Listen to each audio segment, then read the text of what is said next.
अध्यक्ष महोदय जी, सभी ग्रामवासी तो मेरे साथीगण, सर्वप्रथम बाबा साहब बी आर चरणों में नमन करता हूँ। साहू जी महाराज जी को, पेरियार जी को और माननीय श्री राम जी को, जिन्होंने, गुरु रविदास जी को, जिन्होंने हमारे समाज के लिए हमेशा इन ताकतों से लड़ी और हमारे समाज को उठाने की कोशिश की उन लोगों ने। साथियों, ये रुतबा मुझे तेरे संविधान से मिला, ये रुतबा मुझे तेरे संविधान से मिला, ये मान सम्मान भी मुझे तेरे संविधान से मिला। अरे औरों को मिला जो मुकद्दर से मिला होगा, हमें तो मुकद्दर भी तेरे संविधान से मिला। साथियों, मैं आपको बताना चाहता हूँ कि हमारा समाज शिक्षित होने के बावजूद भी आज भी गुलाम है। शिक्षित होने के बाद भी गुलाम है। बाबा साहब ने कहा था, अब शिक्षा शेरने का वह दूध है जो जितना पिएगा वो उतना दहाड़ेगा। साथियों, दहाड़ना का मतलब क्या होता है और संगठित के क्या होता है कि शिक्षित बनो, संगठित रहो और संघर्ष करो।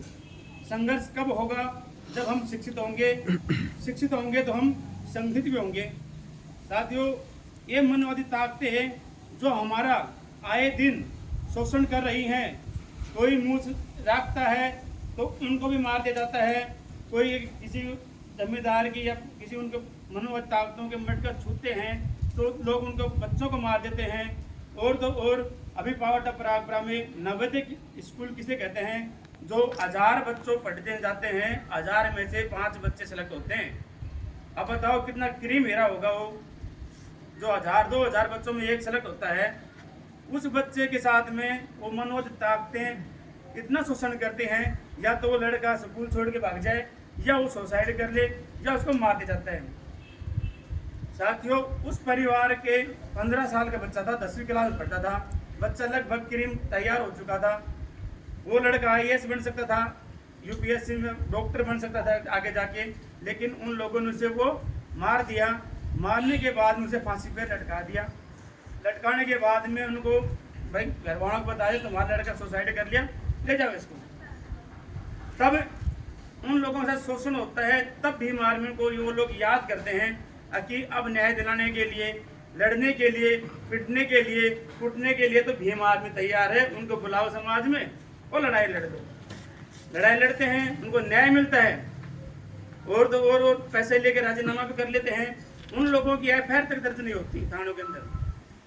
हमारे समाज के लोग अगर FIR कराने जाते हैं तो FIR दर्ज नहीं करते। 2-4-5 लोग जाते हैं तो FIR दर्ज होती है।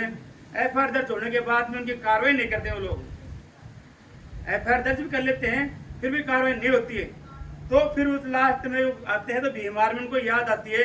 चंद्रशेखर भाई रावण है जो भीम आर्मी को संस्थापक है, उन्होंने तो ताकत पैदा की हमारे समाज के अंदर कि हम SP, DSP, कलेक्टर, SDM हम सीधा आमने सामने जाके आंखों से आंखें मिला के हम बात कर सकते हैं उससे।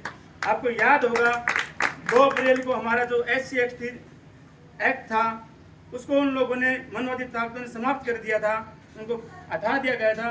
तब हमारे राजस्थान प्रदेश से 11 लड़कों की जान गंवाई थी उन लोगों ने। वो लोग शहीद हमारे समाज के लिए हुए थे।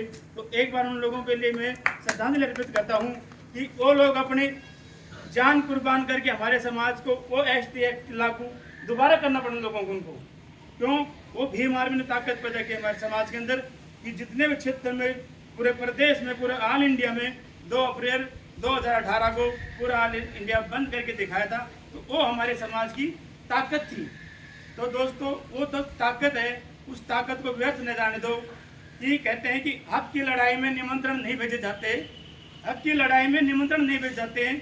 जिसका जमीर जिंदा होता है वो अपने आप चले आते हैं, अपने आप चले आते हैं। तो साथियों, मैं आपको वो ताकत देना चाहता हूँ अपने समाज के अंदर कि अपने समाज में अगर कहीं भी अत्याचार हो, कोई किसी के साथ में, बहन बेटी के साथ हो, किसी भाई के साथ हो, या किसी के साथ हो, तो आप बेझिझक होकर मुझे फ़ोन करना। मैं आप पूरा प्रदेश राजस्थान काटने के लिए मैं तैयार हूँ, आपको जाने के लिए। आपका भाई अरविंद चौरड़िया, जिला अध्यक्ष भीम आर्मी, बैरोड कोटपुतली। जय भीम साहब।